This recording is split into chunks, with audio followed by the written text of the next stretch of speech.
Eu adoraria chegar para vocês aqui e falar, né, e poder falar para vocês, o pior passou, acabou. Agora, desse ponto em diante, é a volta à normalidade e as coisas estão se ajeitando. E a gente não vai ver mais a catástrofe. Eu adoraria fazer isso, mas parece que o pior nem começou ainda, na verdade. Eu acabei de assistir a live de ontem do Átila Yamarino, o virólogo. Ah, só uma observação, quando eu falo virólogo aqui, sempre tem gente que vem me corrigir falando que é virologista. Os dois termos são corretos em português.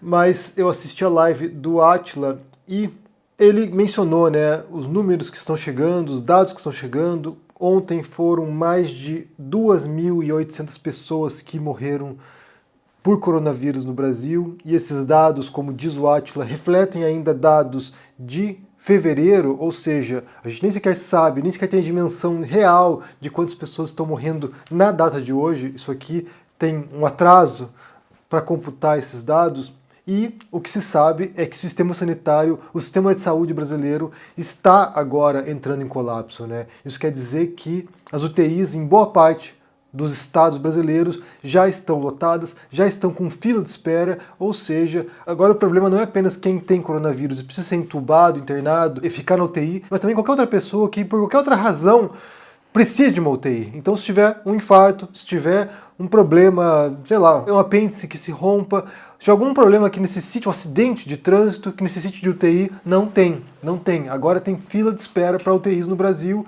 e isso vai fazer com que as mortes aumentem não apenas de coronavírus, mas também de outras causas das mais variadas possíveis, né?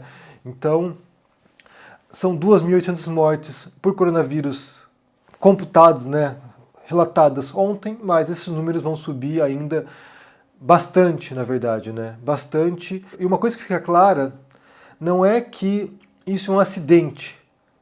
A gente tem falado muito aqui sobre o genocídio brasileiro, isso é um projeto.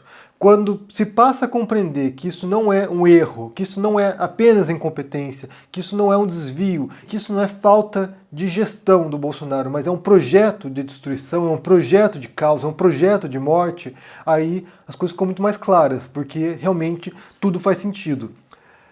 Não é um desvio, é um projeto. Essas mortes na pandemia, esse número astronômico, foi um esforço para isso. É um governo atuando nesse sentido. E a troca do ministro agora de saúde demonstra que nada vai mudar. A gente falou ontem aqui, a ideia é, entre aspas, aqui citando o novo ministro, o Queiroga, a noção por trás disso é continuidade, ou seja, o projeto de destruição do Bolsonaro continua. Sabe, para mim é muito triste vir todos os dias aqui falar coisas que são horrendas, né? Coisas que são péssimas, coisas que abalam nossa saúde emocional, né? Nosso estado mental mesmo. Assim, é triste isso, é triste, mas por outro lado, eu tenho, para mim pelo menos, né?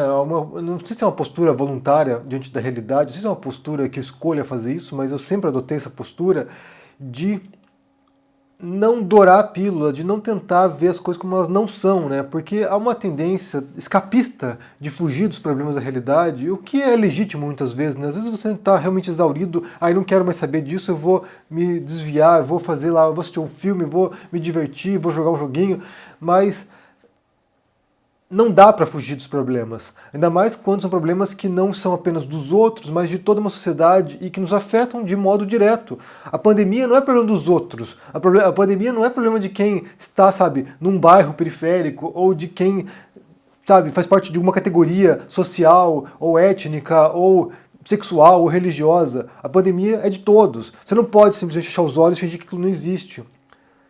Tem certas questões que a pessoa pode ser egoísta, pode ser, sabe, individualista e achar, bem, isso não me afeta, eu não tenho problema com isso. Eu não sou mulher, eu não sou gay, eu não sou negro, eu não sou muçulmano, então o que acontece com os outros não me afeta. Tem algumas questões, a pessoa até pode fingir que não existe o problema. Ela pode se tapar os olhos e fingir que aquilo ali não é comigo, então não tem problema.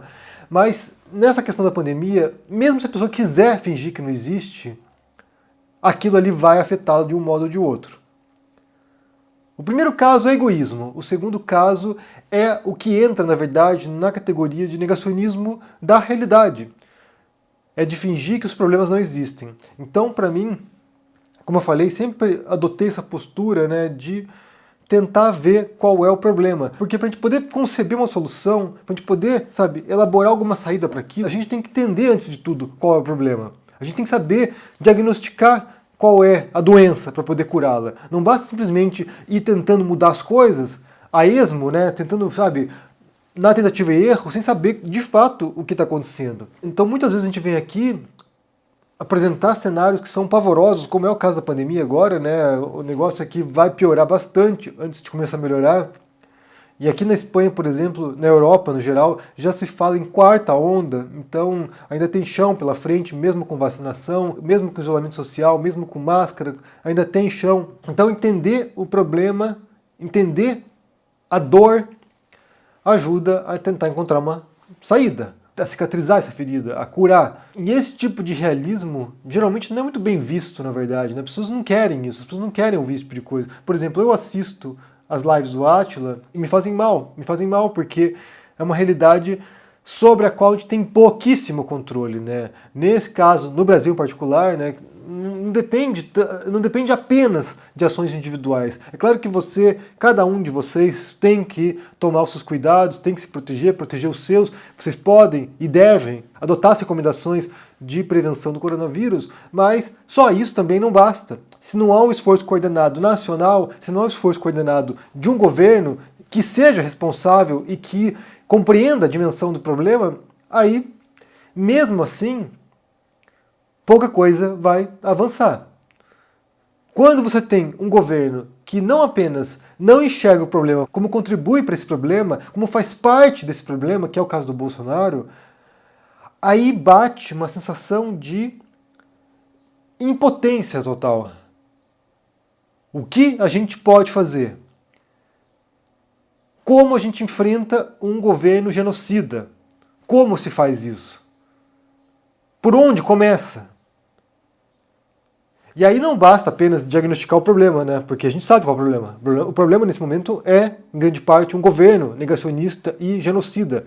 Mas como você enfrenta isso? Porque não se pode aglomerar, então não pode ter manifestações nas ruas. As pessoas não podem sair em massa, milhões de pessoas pedindo a remoção desse presidente. Não pode. As redes sociais, elas não são exatamente um termômetro das coisas, né, sabe? Tem robôs, tem, sabe, uma série de maneiras de burlar a percepção das redes sociais, então manifestação em rede social tem pouco impacto, tem pouca dimensão. Saiu uma pesquisa agora do Datafolha dizendo que a rejeição ao Bolsonaro durante a pandemia bate o seu recorde. 54% da população está vendo a atuação do governo e do Bolsonaro como ruim ou péssima na pandemia. E isso já pode sinalizar que algumas pessoas que não enxergavam o problema começam a enxergar e vão aos poucos deixando esse apoio, ou eventual apoio ao governo, né? Mas mesmo assim você tem ainda uma base de suporte ali em torno dos 20%, que é a base sólida, né? São os 20% de protofascistas, isso aqui não tem como negar mais. Quem hoje, 2021, março, com quase 3 mil mortes diárias da pandemia, ainda apoia esse governo, é um protofascista, ou um fascista escancarado. Não dá mais para fingir que as coisas não são como são. E esse percentual, de fato, representa uma parcela protofascista da sociedade que não existe apenas no Brasil, mas em muitos países. Pessoas que acham que violência é a solução para as coisas, pessoas que são contra qualquer tipo de diversidade de opiniões, pessoas que são autoritárias. Ou seja, você tem uma situação muito problemática, porque a gente sabe qual é o câncer, mas a gente não tem as ferramentas e a gente nem sabe como enfrentar agora. Agora não basta apenas saber qual é o problema, mas saber como enfrentar esse problema.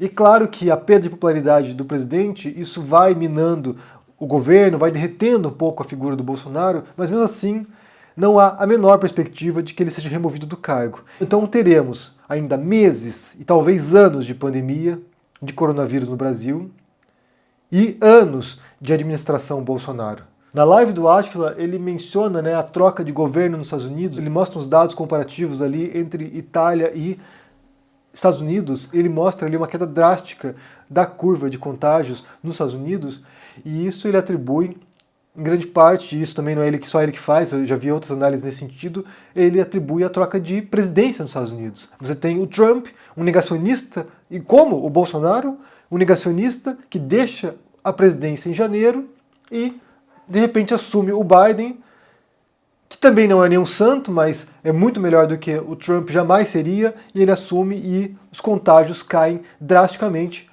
por várias razões, né? Alguém que defende o uso de máscara, alguém que defende as recomendações de saúde, alguém que passa a fazer uma campanha massiva de vacinação nos Estados Unidos, e isso se reflete nos dados.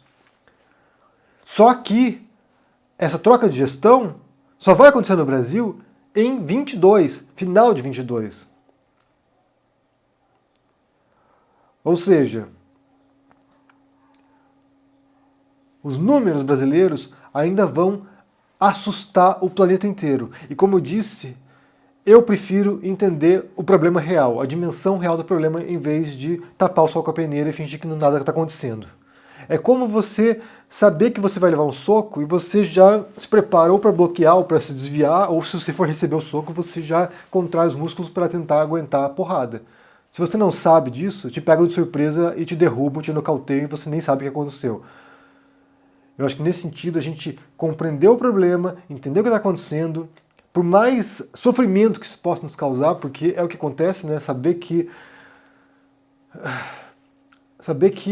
tem pouca solução nesse momento, mas entender o que está acontecendo não me parece uma escolha.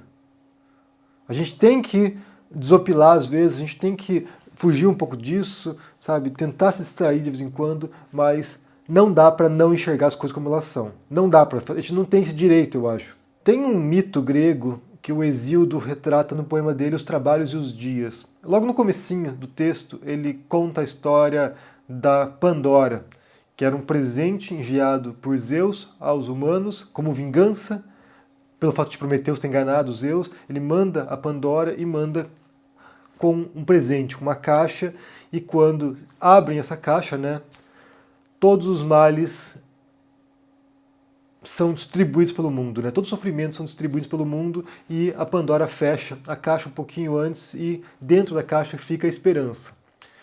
E muita gente entende que a esperança era o único dom, né? A única dádiva que havia dentro da caixa de males de Pandora, né? Como se fosse uma dádiva escondida ali. E a minha leitura não é bem essa, a minha leitura é que a esperança, porque a tradução da palavra não é bem essa, né? A gente poderia traduzir assim, uma falsa expectativa. É que esse tipo de esperança, né, em meio a tantos males, também é um mal. Ficar torcendo para um desfecho positivo, quando não há razões para isso, quando todos os indícios apontam para outro sentido, isso também é um mal. Isso também é negacionismo da realidade. É você olhar o mundo real e achar que, dadas aquelas condições, que alguma coisa pode melhorar. O que eu quero perguntar para vocês hoje, porque realmente eu não tenho essa resposta e eu tenho analisado a situação tem muito tempo, talvez o fato de ficar tanto tempo concentrado nisso não dê a luz no fim do túnel, sabe? Eu não consigo encontrar a saída. Mas se vocês enxergam algum modo de confrontar essa situação hoje, porque como eu disse, não tem como fazer manifestação, não tem como fazer protesto nas ruas, rede social não quer dizer nada, as instituições parecem que não estão funcionando. E aí? O que se faz? 60 minutos, isso mesmo, 1 hora só, é tudo que eu preciso para poder te ensinar todo o básico do mundo das finanças e investimentos. Ações, renda fixa, debêntures, CDB, LCA, LCI, LFT, LTN, tudo isso vai ficar moleza para você depois de assistir essa aula, que é uma aula que já transformou milhares de vidas, fazendo com que elas deixassem de ser o bobo no mundo das finanças e investimentos e passassem a ser lúcidos, passassem a ser pessoas que não são mais passadas para trás por bancos e corretoras. Você quer fazer essa aula e assistir esse conteúdo que vai revolucionar a sua vida financeira? É muito fácil, é só você clicar no link que está aqui em cima ou aqui embaixo e gratuitamente você vai poder assistir essa aula no dia 18 de março às 8 horas da noite. A única coisa que eu te peço é o seguinte, tá atento no dia certinho, porque é uma aula que não tem replay, e depois é só seguir as instruções que vão chegar no seu e-mail. Fica atento naquele caixa outros, spam, lixo eletrônico, porque às vezes o e-mail chega lá. E aí a gente se vê no dia 18 de março.